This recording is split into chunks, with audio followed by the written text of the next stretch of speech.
Dia 27, Gênesis, capítulo 28. Isaque mandou chamar Jacó e, dando-lhe a sua bênção, disse: Não se case com a mulher do povo cananeu. Em vez disso, vá para a casa do seu avô, Betuel, pai de sua mãe, em Padarã, e escolha uma esposa para você das filhas de Labão, irmão da sua mãe. Que o Deus Todo-Poderoso abençoe você e lhe dê muitos filhos e multiplique-os, seus descendentes, de forma que muitos povos. Que ele dê a você e aos seus descendentes as bênçãos que prometeu a Abraão. Assim, você e seus descendentes serão os donos desta terra na qual vivemos, como estrangeiros, a terra dada por Deus a Abraão. Assim Jacó se despediu de Isaque e foi para Padã Arã. Ele foi à casa do seu tio Labaão, filho de Betuel, o arameu, irmão de Rebeca, mãe de Jacó e de Esaú. Esaú ficou sabendo que Isaque tinha abençoado a Jacó e o tinha mandado para Padã Arã, para encontrar ali uma esposa para si, e ao abençoá-lo, ordenou a ele que não se casasse com uma mulher cananeia. Ele ficou sabendo que Jacó tinha obedecido ao seu pai e à sua mãe e tinha ido para Padã Arã. Então Esaú percebeu que seu pai Isaque não via com bons olhos as mulheres cananeias. Por isso foi à casa de Ismael e casou-se com a filha dele. Assim, além das duas mulheres cananeias que já tinha, Esaú casou com Malaate, irmã de Nebaiote, filha de Ismael, filho de Abraão. Jacó partiu de Berseba e foi até Harã. Ele chegou num certo lugar onde passou a noite, porque o sol já tinha se posto. Jacó procurou uma pedra que lhe servisse de travesseiro para descansar a cabeça e adormeceu.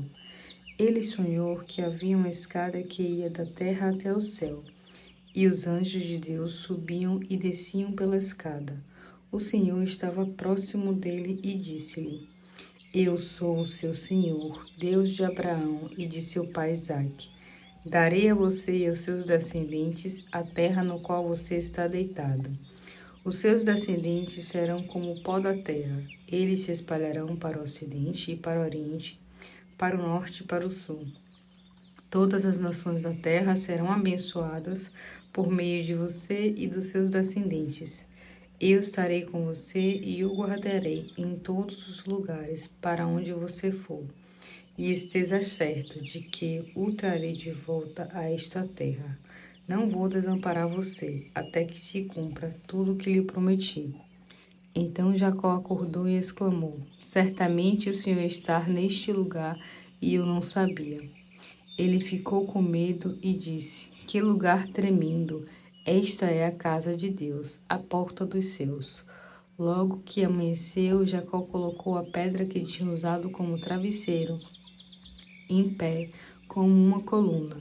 Depois derramou óleo sobre ela e chamou aquele lugar de Betel, cidade que antes se chamava Luz. Então Jacó fez a seguinte promessa a Deus: Se Deus estiver comigo, proteja-me nesta viagem e me dê alimento e roupa, e leve-me de volta em paz para a casa do meu pai. Então o Senhor será o meu Deus, e esta pedra que coloquei aqui como coluna será a casa de Deus, um lugar de adoração, e certamente devolverei a 10ª parte de tudo que me der.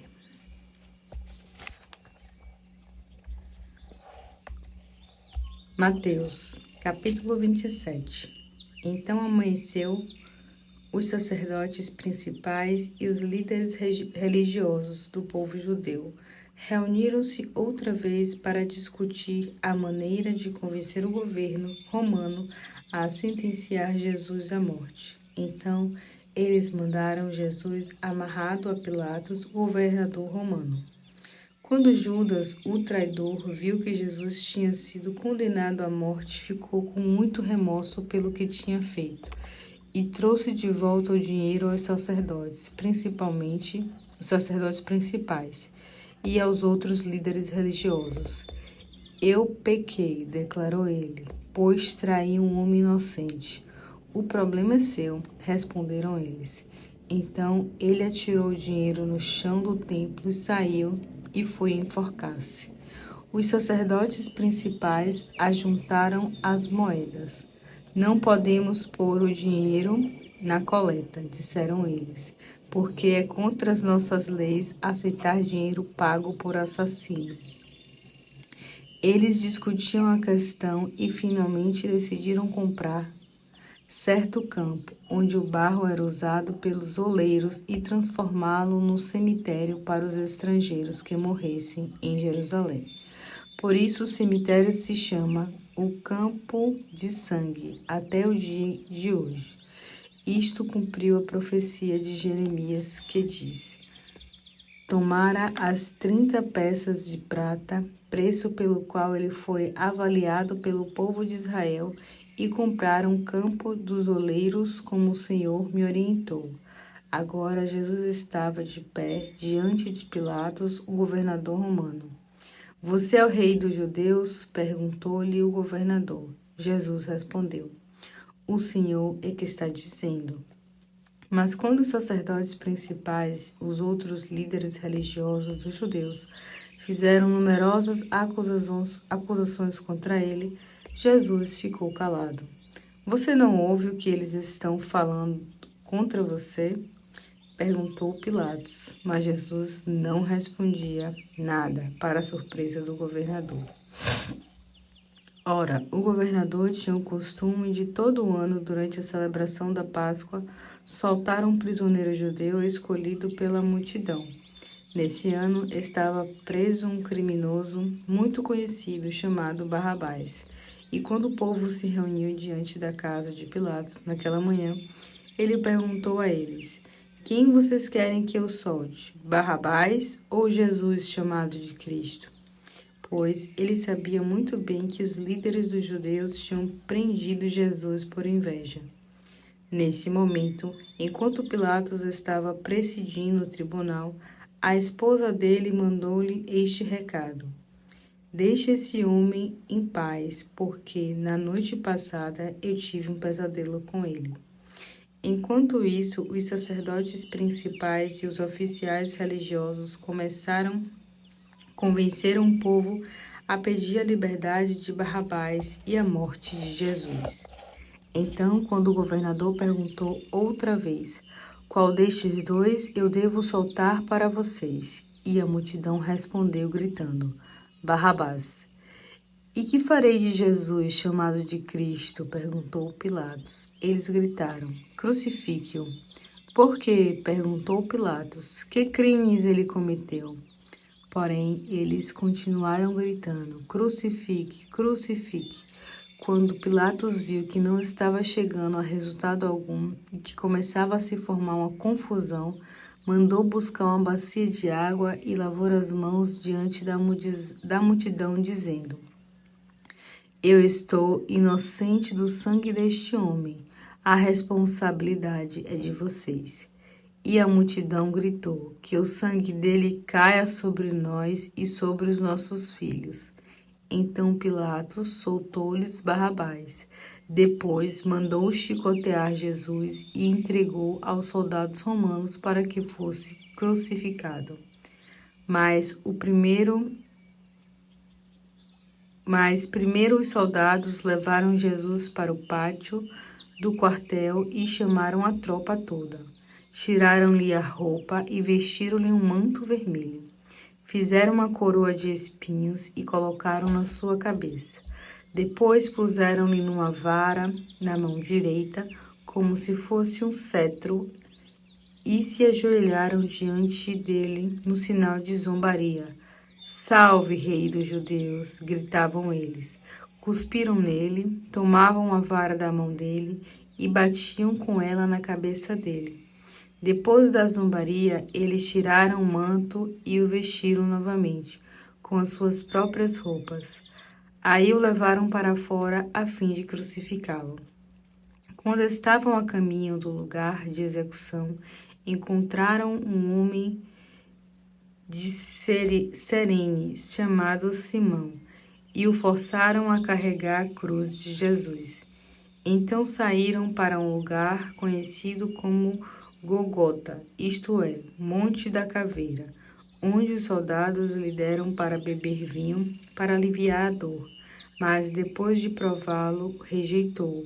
Depois da crucificação, os soldados tiraram a sorte para dividir entre si as roupas dele. Então sentaram-se em volta e ficaram montando guarda enquanto ele estava pendurado ali. Puseram uma tabuleta para cima de sua cabeça com a acusação feita contra ele. Este é Jesus, o rei dos judeus. 2 assaltantes foram também crucificados ali, uma à sua direita e outra à sua esquerda. E o povo que estava dirigia-lhe ofensas, sacudindo a cabeça para ele, dizendo: É você, pode destruir o templo e construí-lo outra vez em 3 dias, não é? Ora, desça da cruz e salve a sua vida se é o Filho de Deus. E os sacerdotes principais e os mestres da lei também zombaram dele. Ele salvou os outros, caçoavam, mas não pode salvar-se a si mesmo. Então, ele é o rei de Israel? Pois desça da cruz e nós creremos nele. Ele confiou em Deus, Deus que mostra a sua aprovação a ele livrando. Ele não disse, sou o filho de Deus, e os assaltantes que haviam sido crucificados com ele também faziam-lhe as mesmas acusações. Naquela tarde, a terra inteira ficou escura durante 3 horas, desde o meio-dia até as 3 da tarde. Perto das 3 horas, Jesus chamou Eli, Eli lama sabachthani, que quer dizer, meu Deus, por que o Senhor me abandonou? Alguns dos que estavam presentes ouviram isso e disseram, ele está chamando Elias. Um deles correu e ensopou uma esponja com vinho azedo, pôs numa vara e suspendeu para que ele bebesse. Mas os outros diziam, deixe-o sozinho, vamos ver se Elias vem salvá-lo.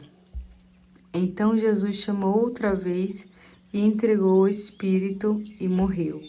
Naquele mesmo instante, a cortina que separava o lugar santíssimo do templo foi rasgada, de cima até embaixo. A terra estremeceu e as rochas se partiram. Os túmulos se abriram e muitos homens e mulheres piedosos que tinham morrido ressuscitaram. E saindo dos túmulos depois da ressurreição de Jesus, entraram em Jerusalém e lá apareceram a muita gente.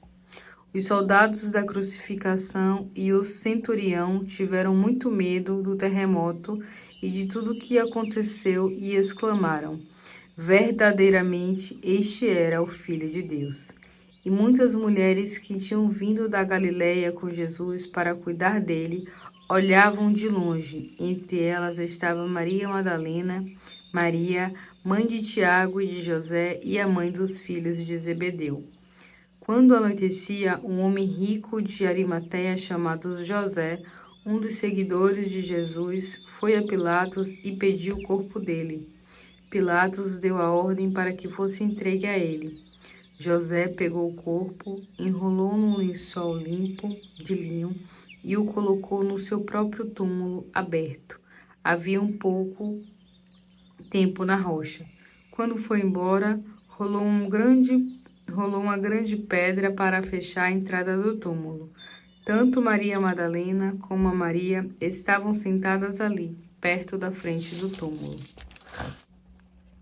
E no dia seguinte, no encerramento do primeiro dia das cerimônias da Páscoa, os sacerdotes principais e os fariseus foram a Pilatos e lhe disseram, Senhor, aquele mentiroso, enquanto ainda estava vivo, disse, depois de 3 dias vou ressuscitar. Portanto, pedimos que o Senhor guarde o túmulo até o 3º dia, para que os discípulos dele não venham roubar o seu corpo.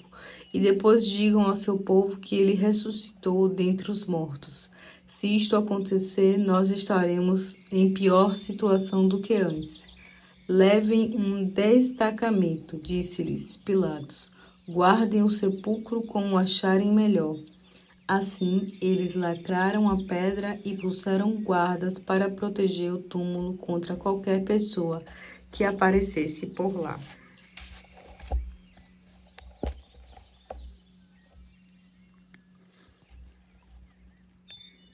Ester, capítulo 4.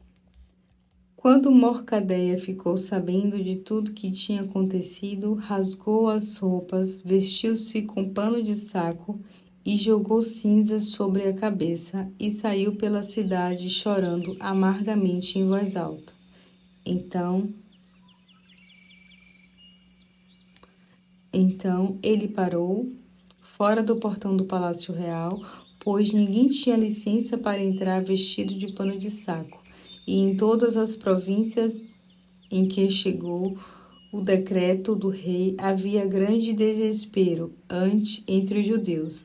Eles começaram a jejuar, a chorar e se lamentar. Muitos deles se deitavam em panos de saco e em cinzas.